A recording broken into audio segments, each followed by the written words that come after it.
Informasi lain, saudara, kasus kekerasan seksual terhadap anak di bawah umur terjadi di Kabupaten Jemberana, Bali. Berkedok sebagai guru spiritual, warga Banyuwangi, Jawa Timur perkosa anak di bawah umur hingga hamil 3 bulan.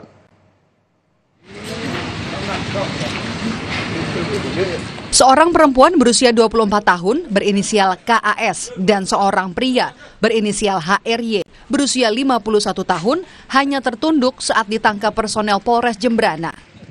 Keduanya ditangkap dalam kasus dugaan kekerasan anak di bawah umur. Perempuan berinisial KAS yang ingin menjadi orang kaya dengan cara yang instan berkenalan dengan pengemudi ojek daring berinisial HRY yang mengaku sebagai guru spiritual.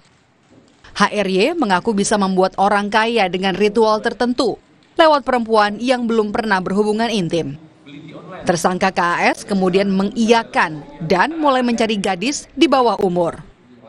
Kala itu, korban yang masih duduk di bangku SMP diajak KAS ke sebuah hotel untuk menjalani mandi kembang dan ritual lainnya.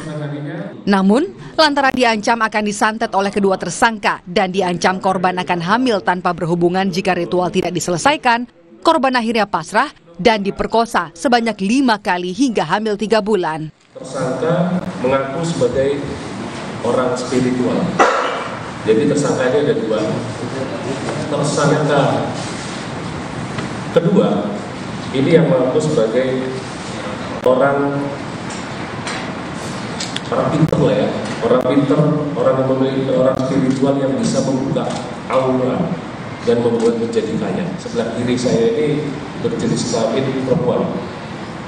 Jadi perannya dia adalah sebagai penyambung antara korban dengan tersangka kedua.